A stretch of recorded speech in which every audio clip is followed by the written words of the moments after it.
When one student's story of grooming and sexual abuse by a music teacher goes public, more students come forward. Soon, they're meeting up, sharing stories, and working together to fight back against the teacher who harmed them. We're doing a full recap of The Band Teacher on this episode of So Much Crime. So little time. Do you know, Jeff, have you ever played an instrument before? I have, yes. I've played a couple of instruments. You know the way sometimes like you're playing an instrument for so long and you're like, oh my God, like I need a break. Like if you're playing the piano, maybe your like hands need a break. Maybe your guitar, like your fingers need a break. Sure. You have to take a break, right? Absolutely. Yeah, absolutely. Do you know what's a really good thing to do in the middle of that break would be to go to patreon.com/so much crime, so little time. There you will be able to browse some really cool content that we have. You'll be able to decide whether to be a free member or maybe you might decide, I want the warm and fuzzy feeling of signing up to support a teeny tiny show like ours. And by doing that, you're going to get some early release episodes, some longer time machines, which are, you know, just so funny. Bonus content, my personal favorite, of course, is the outtakes. So yeah, please, in the middle of your jam, in the middle of your gig, when you need a break, patreon.com/so much crime, so little time. Thanks. Welcome to So Much Crime, So Little Time. I'm Dee. And I'm Jeff. And before we start, just a quick warning. Warning! This episode will have spoilers for The Band Teacher. We're going to discuss the whole series. If you haven't listened yet, check out our preview episode on this show. It's the one before this one in your feed. You'll also find a link for The Band Teacher in our show notes. Before we jump in, let's just give a little recap of episode 1 and what we discussed in our preview. So this podcast was released in the summer of 2023. The host, Julie Ireton, is a senior investigative reporter with CBC. There are 10 episodes in total and it's between 30 to 40. They're each between 30 to 40 minutes long. It's not huge. But what was the actual story that we discussed in our preview episode, Jeff? Yeah, so we talked about the first episode, and that episode we met Anne-Marie Robinson, who, when she was in high school in the 1970s, she was a standout French horn player. Her music teacher, a guy named Doug Walker, was basically showering attention on her, and then on a band trip they took in 1977, he gave the students in the band alcohol, and then he initiated this sexual relationship with Anne-Marie. She was 16 at the time. Decades later, when her own daughter took an interest in playing music, Anne-Marie picked up the French horn again. She joined a community band, and when she did, she ran into her old teacher there. He was also a new member that same day that she joined. So by the end of that episode, she was beginning to explore what happened to her, as well as being pretty eager to find out how many other kids there may have been who were affected by the same teacher and to see if there's any justice that was possible. So that's kind of where we left things at the end of our preview episode. So we listened to the other 9 episodes. Dee, where would you like to start with The Band Teacher? I think I want to start with something we mentioned in the preview episode where the respect that Julie Ireton was really showing to Anne-Marie. It felt like she was making sure she was comfortable. If she needed to take breaks, she was building a rapport with her before even introducing the microphone or the recording equipment. And I really feel like that was such a standing thing throughout the all 10 episodes.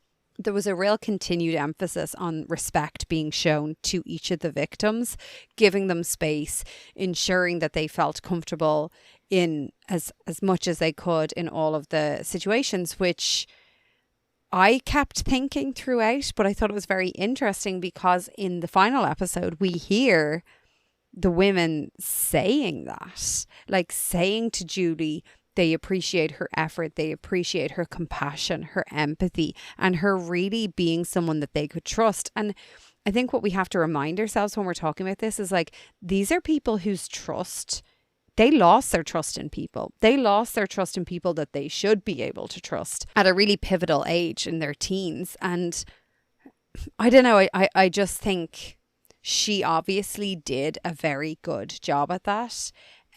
We got it from the podcast and then we got it from the women at the end. I think that I agree with that. I think she had a really hard job as a host.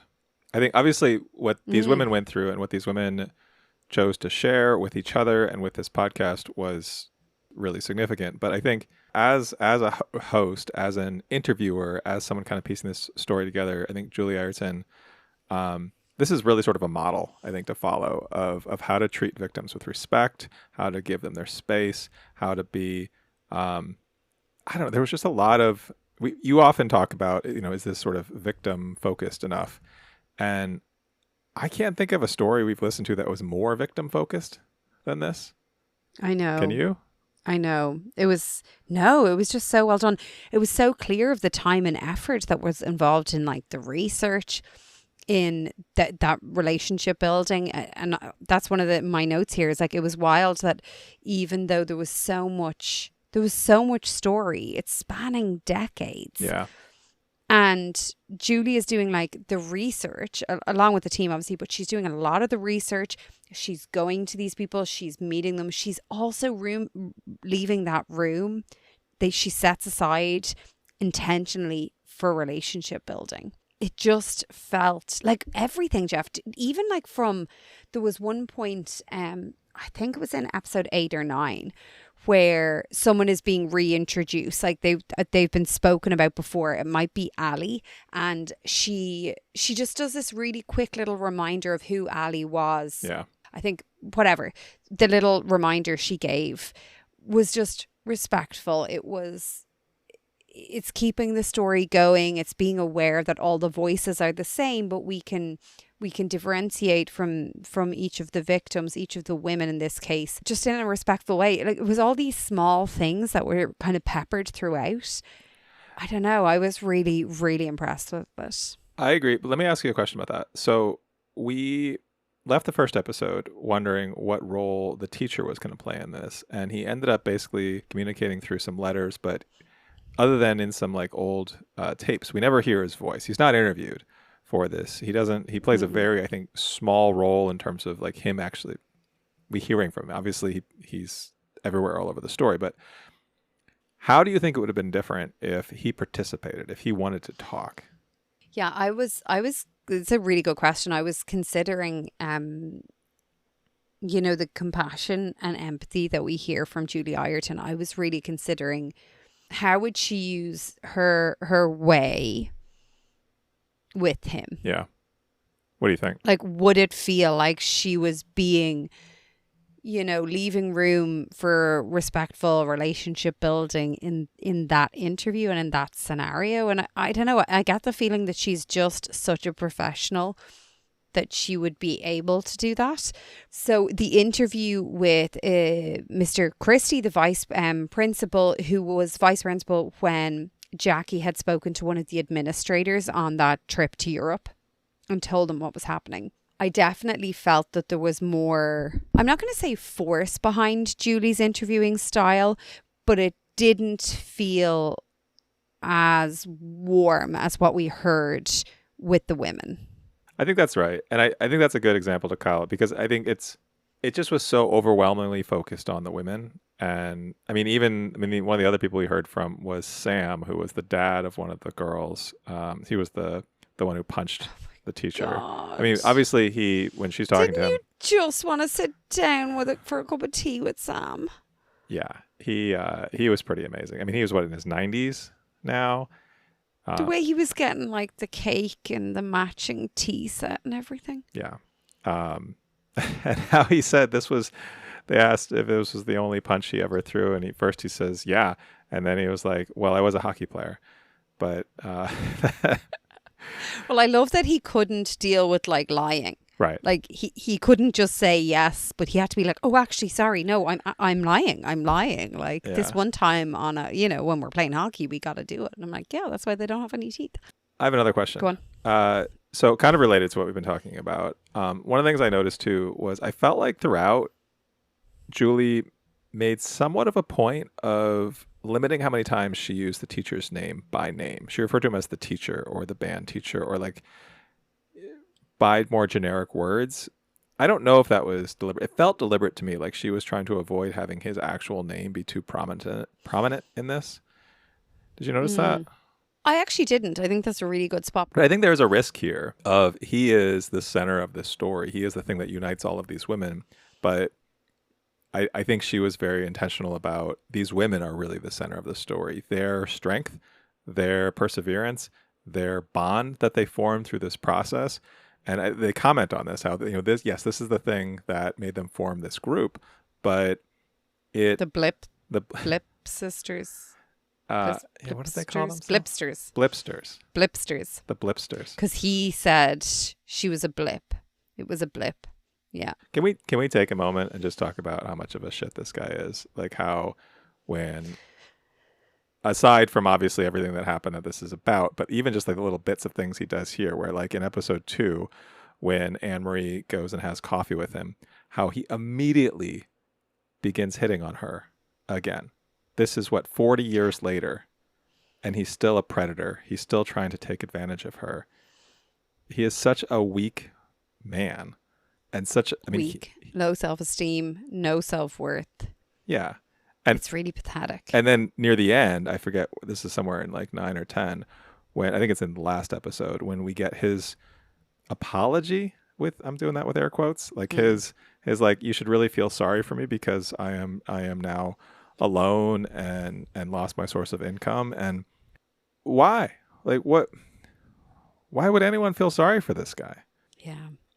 I mean, I think the letter in a way was basically like, I made this mistake and I've lost so much, and to be fair, I've no room for atonement in this.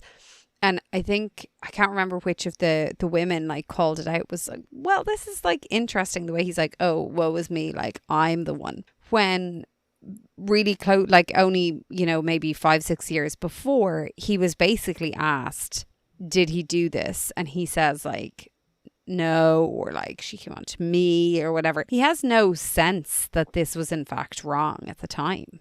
No, I don't think he has any sense like none at all. No sense of guilt. I don't feel like he's ever made to really reckon with what he did. And yes, he lost his teaching position, but he had a teaching position for decades. And he's like, I lost all of the awards that I was given. Yeah. Okay. These women lost their virginity to a predator, lost their ability to trust people, lost their ability to have health, in a lot of cases that we heard, healthy relationships with men. Like, these women are still hurting, and this is like 40 years later, but you're the one who we want to feel sorry for. Also, I feel like it's made even worse by the fact that because of his type of position, when he was leaving schools, he would get like a special show. Like, he would get to go on stage in a tuxedo and have people clap for him and appreciate him, and he should be run out of town. This. I know. So to the comparison, and this was something I think we noted as well in the first one, that we were looking forward to that kind of extra layer and seeing how it played out throughout. For context, season 1, which is called The Band Must Go On, Julie Ireton covered a similar story, similar in ways. It was to do with sexual abuse of teenagers from a music teacher, but the abuse were from numerous, I think, teachers, but the abuse was on boys, right. Male teachers on boys, from what we heard, propositioning them, touching them over their clothes. And that teacher was brought away in handcuffs and put away for, I don't know, did they say 20 years or something like that? The kind of consistent, not overly done commentary on this season throughout about how differently the whole case was treated was infuriating, and at the same time, like, of course it was. Like, of course that's what was happening. Like, why would I be shocked about that? But it was so infuriating. Like, what was also really infuriating, which I don't feel like I know they mentioned a bit, and maybe they just didn't want to like lay into it. It was mentioned a couple of times how basically the reason why it was easier to prosecute the male teachers who had sexually abused and propositioned the teenage boys they were teaching, was because it was deemed unnatural for two men to be together. So the law at the time was basically homophobic, And that has gone in the favor of the boys that were abused. But because it is deemed that women, girls, teenage girls would obviously like want it, it was fine. Yeah, that pretty much sums it up. Yeah. And then, so that in itself, like, it's so despicable. It's kind of baffling. I was just so baffled and so, I don't know, I had so many emotions and feelings about this yesterday, especially when I was listening to episode 8 and 9. The law couldn't help. Like, today's or this decade's laws couldn't help. I understand that if a crime happens at a time, the law at that time has to be brought into focus. But when the law at that time was not, like, it was discriminatory against someone based on gender or religion, surely common sense prevails. And I just couldn't get over that. Like, I can't imagine a case, and I was trying to think of something else like that is similar to this, but I don't know. If someone was persecuted because of their religion in, I don't know, say the 70s when that was fine, but the case comes up now, can they not be persecuted if someone was, is persecuted because of their race? Back before segregation and stuff in the 60s, like, can they not press charges? No. And if they can't, like, Yeah. that's fucking bonkers. Well, but I mean, the flip side of that argument is you can't pass a law today against something you didn't like a year ago in order to prosecute someone for something that wasn't illegal at the time they did it. If you remove all of the emotions associated with this situation, right? Like, that's a fair premise, I think. But I just can't believe that no common sense prevailed here. Well, and there was one talk of that, this kind of common sense law or whatever. Of course a teacher shouldn't be able to shag their students. Like, of course. But that wasn't out against the law then. At the end of this, what I think was, to me, the most sort of satisfying conclusion to this, and we listen to a lot of these podcasts that don't have very satisfying conclusions, but this one, I think, really did, in that you had Anne-Marie Robinson and the guy, I don't remember his name, from season 1, which we did not listen to. Like, she basically returned to her government work and was trying to enact legislation that would help kids now, because this is still happening now. And like, to use her experience and what she went through and the frustration of these women over not being able to put this man in jail, to turn around and say, okay, we can't right past wrongs of things that weren't illegal in the 70s and 80s. But, and even that one, I mean, that case of I think it was Allie, who, that crime happened in the spring of 87, and in January of 88 it became illegal, but because it happened, 8 months or whatever, 7 months before the law went into effect, too bad. But they're going to help people now, and I think that is so incredibly satisfying, and it feels like taking such a horrific situation and making something really positive from it, because then hopefully 50 years from now people won't have this problem. And whenever they choose to prosecute, to come forward, the police will be able to do something about it. The law will be able to do something about it. Yeah, I agree. I think you're right with that. I also think for like just the trajectory of the story, it was very satisfying. Like, the starting out with Anne-Marie on her own, and like that really nervous like first interview, and bit by bit, she had felt isolated, she had felt alone, she had left work, blah blah.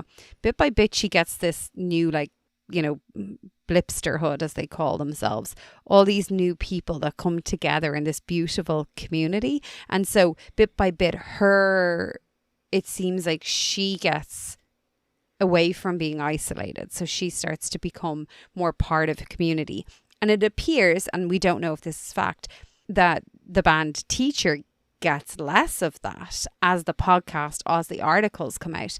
And then at the end, for the women to be so together, and like that very last half of that episode 10, when it's just Anne-Marie again with Julie, and they go back to the school and they visit it again, I just felt like the whole story arc, the whole fit of it was done so well. I think there is we always say there's lots of different ways that you could plan out a podcast. I just feel like this was the perfect way, perfect trajectory, perfectly organized, and made a lot of sense, was not overwhelming with all the different voices and names but done in such a victim forward, respectful way. Yeah, no, I really, really thought this was excellent. Yeah, and I'm reluctant to so wholeheartedly agree with you, just in principle. But you agree. But I agree, and I think also, I mean, I said this to you as I basically live tweeted this at you as I was going through it, of my journey of like, why are we listening to this? This is so difficult to listen to. It's a harrowing listen at several points throughout this, of just being, I mean, it's emotionally difficult.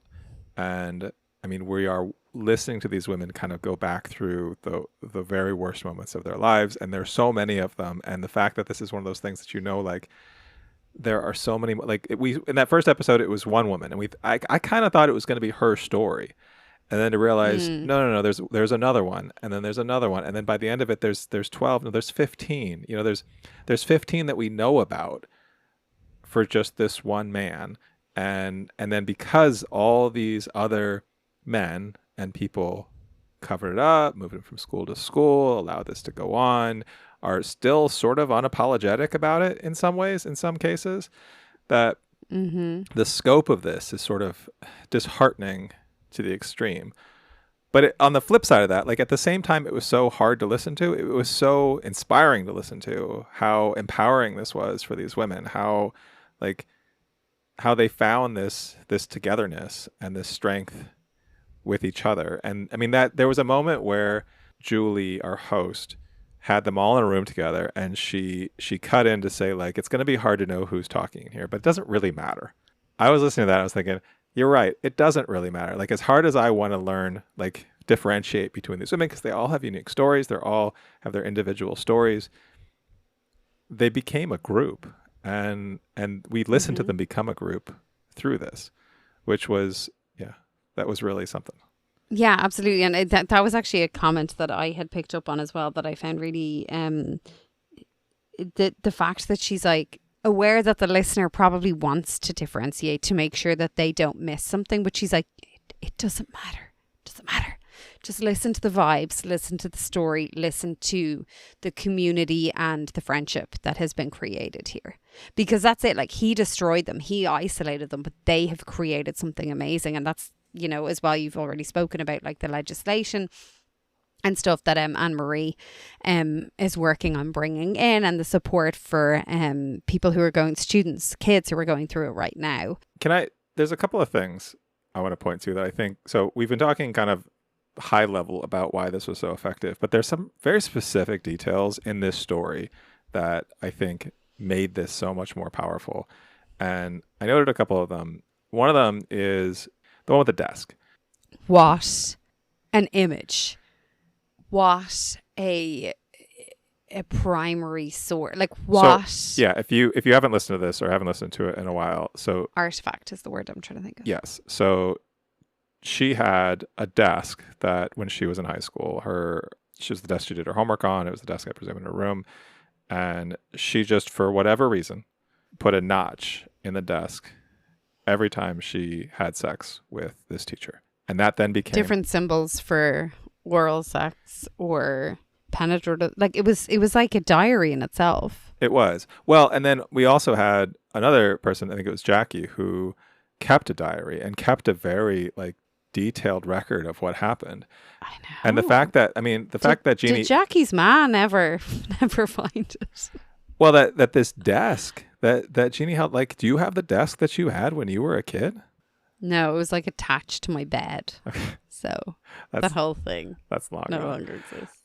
So that was one of those details. Another one of the details that I wanted to point to was, I mean, some of these things that we heard about, like the time, and I think this was also Jeannie, when she ran into the teacher on a trip to Disneyland.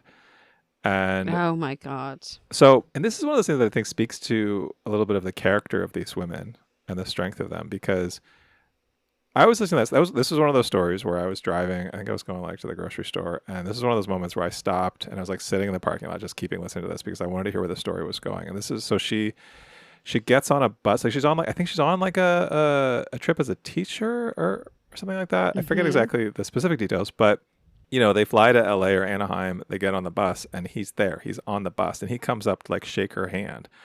And she goes to someone and says, he can't be here. He molested me when I was a student, and he should not be around kids. And I just like the courage that takes in that moment to have that sort of presence of mind and an ability to confront someone in that, like, I guess indirectly confronting, but like to call that out in the moment, I think was really just remarkable. Also, the moment, I don't know what year this happened, where several of these girls served people at his own wedding. And then one of them, not one of these girls, but like canoodled with him in the, like, or he canoodled with one of the teenagers in his basement. Yeah. As he's getting married. And then one other detail there's two other details. One is Allie, so this was in 1987, where she goes to the counselor and basically is like, what can I tell you that can, be sort of confidential? And the counselor's like, pretty much anything you can tell me and I can keep it confidential. So she tells the whole story, everything that happened.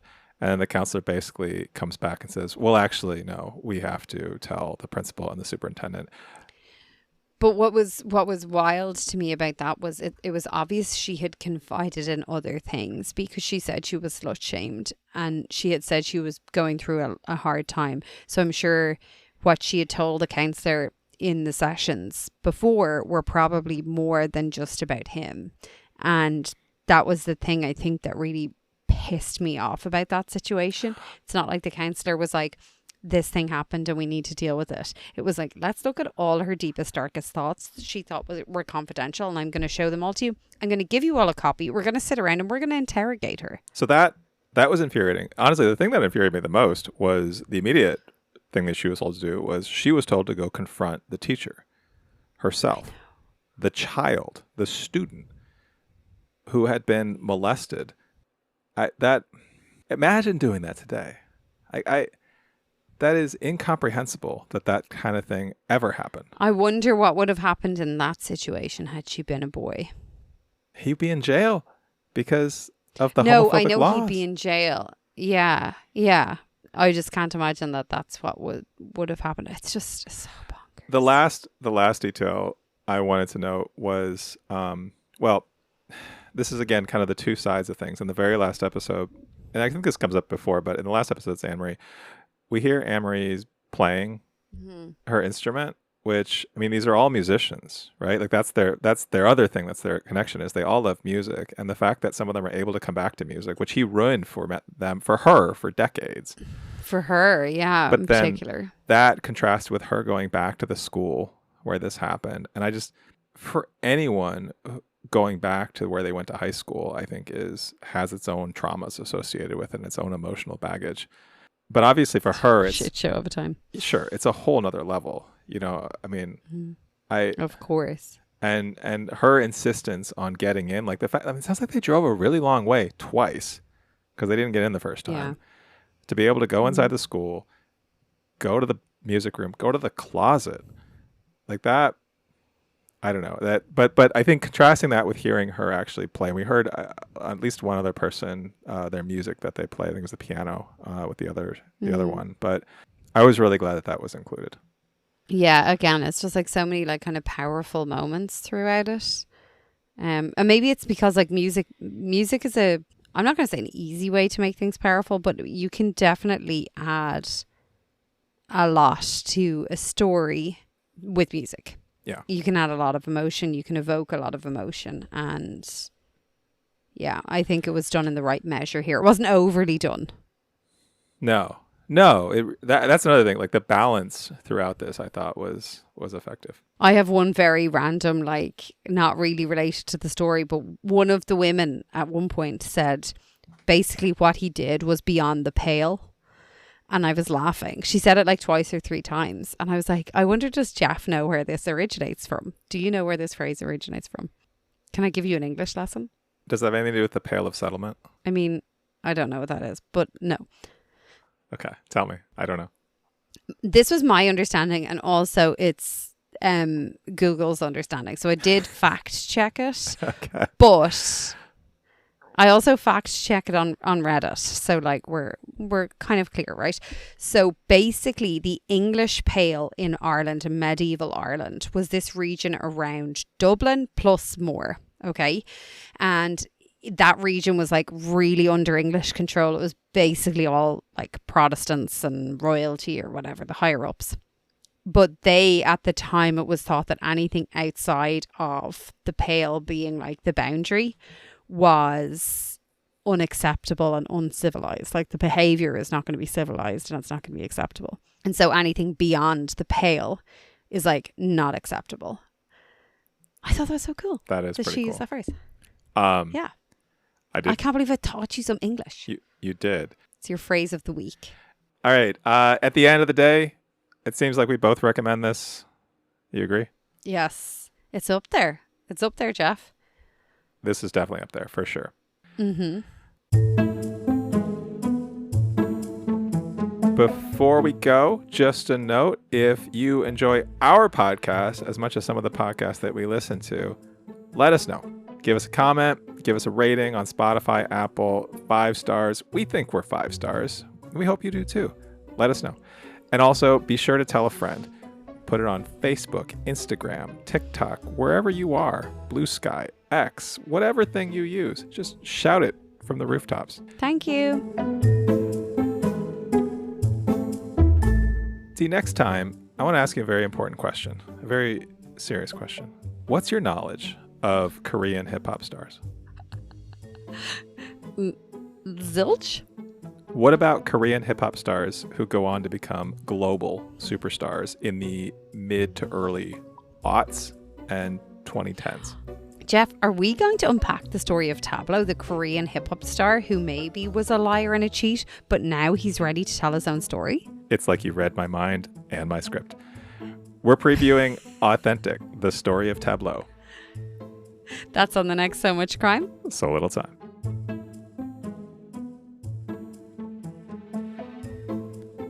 So Much Crime, So Little Time is a production of Mind Glove Media.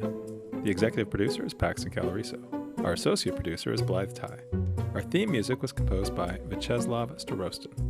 If you haven't done it yet, please subscribe to this show on your podcast app. And don't forget to give us a 5-star rating and a review. Even better, tell your friends. To join the discussion, look for us on social media. Check out the show notes for all the links. Thanks for listening.